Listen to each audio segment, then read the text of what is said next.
and he's a very happy association ever since. And the unusual name? Now, Taj Rossi was out of Dark Queen by Coronation Boy. Consequently, he had a royal line. And Taj in Arabic means crown, and Rossi means my head. So it's the mother who's called him Taj Rossi, crown of my head.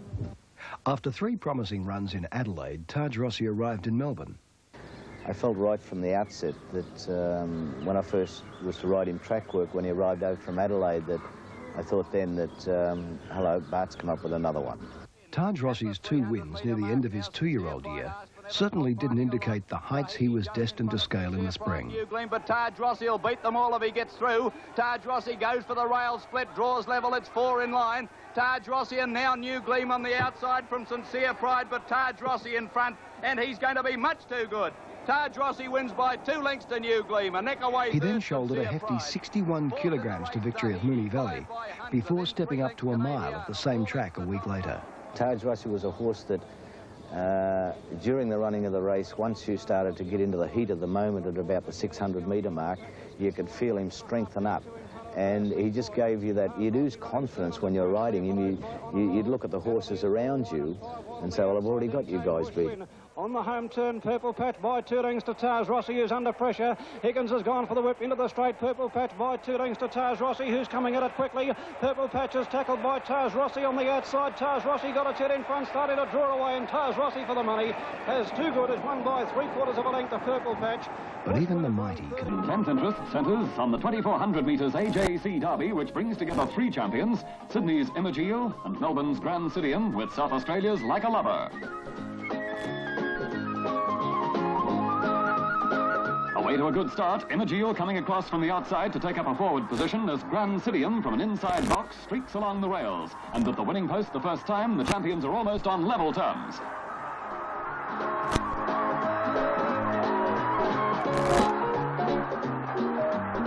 In the home straight now, Grand Sidium on the inside, Like a Lover in the centre, and Imogil join issue over the final 200 metres.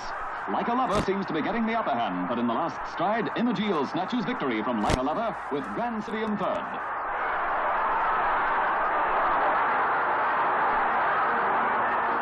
An exhilarated Tommy Smith, as Imogil's success gives him a training record of 7 AJC and 18 overall Derby triumphs. Jockey Kevin Langby, it's his first AJC Derby winner, while Imogil registers 10th win from 11 starts, his loss coming when he fell in the Golden Slipper Stakes. But even the mighty can sometimes fall. In the Guineas, it wasn't Taj Rossi's day.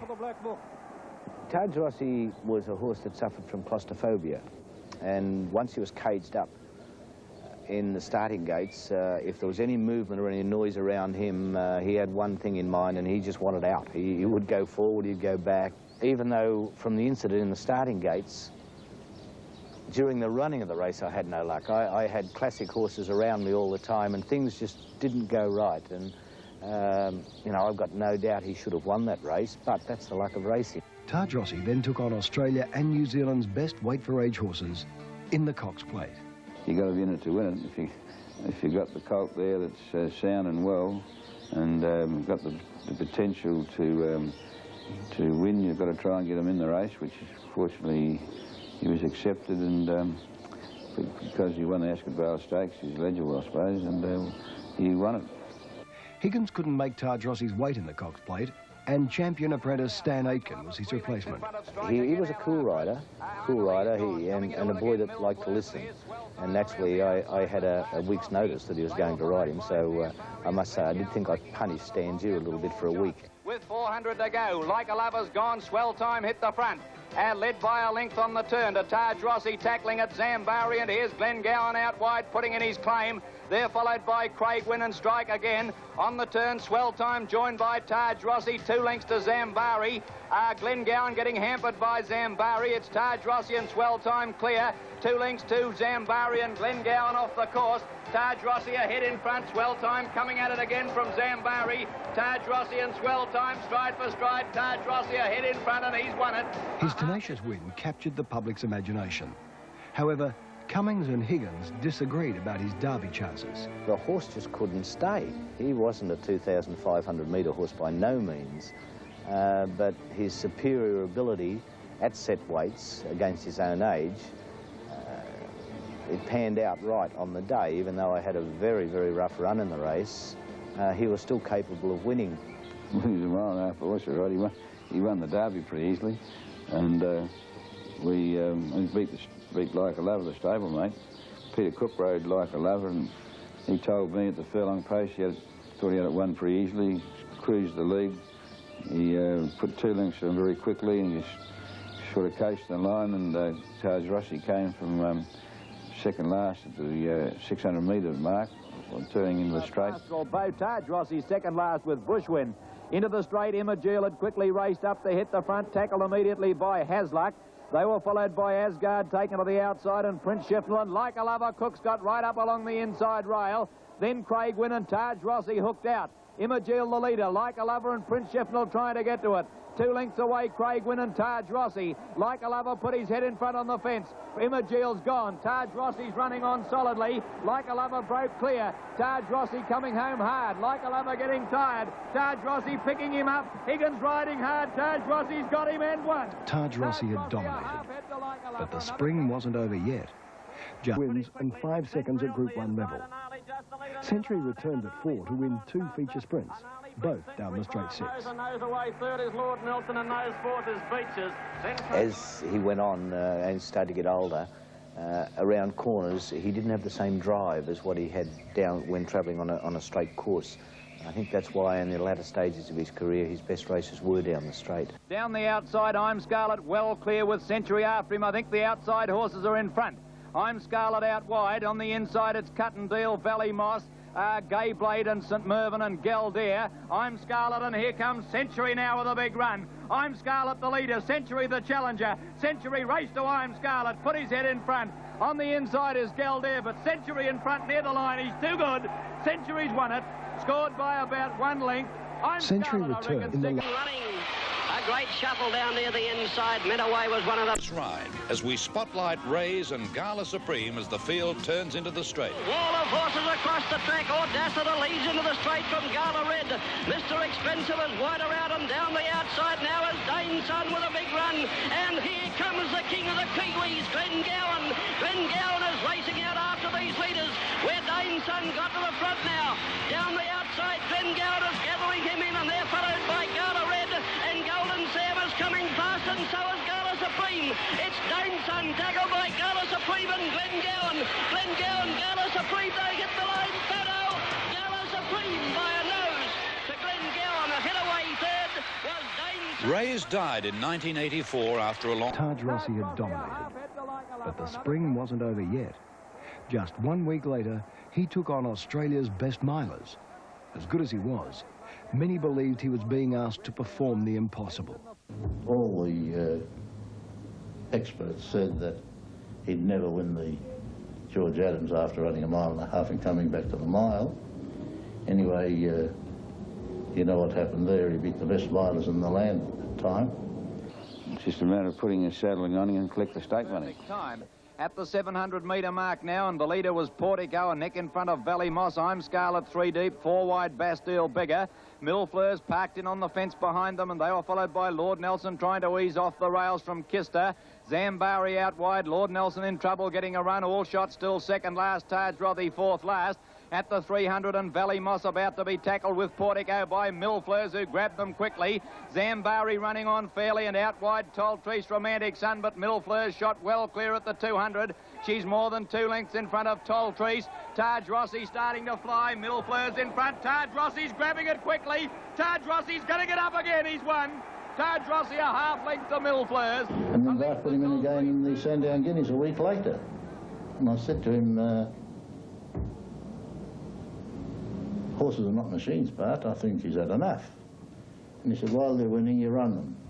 On the home turn, under 400 left, or just over 400 left to go. And Noma first into the straight from Imagil. Taj Rossi is now starting to wind up quickly on the outside around the home turn, down to the 300-metre mark, and Imagil's gone to the lead, beaten off Noma. Taj Rossi is now joining in on the outside, and they've drawn well clear. Nanda Vilas running on. Imagil and Taj Rossi settling down to fight it out. There's nothing between them. Imagil the rails, Taj Rossi the outside. Taj Rossi got about a hit on Imagil, which is battling back well. Here's a great go. Taj Rossi starting to draw away, and Taj Rossi has won it by, I'd say, about a half nick on the line to Imagil. Sadly, Taj Rossi never recaptured the brilliant form he displayed during that memorable spring of 1973.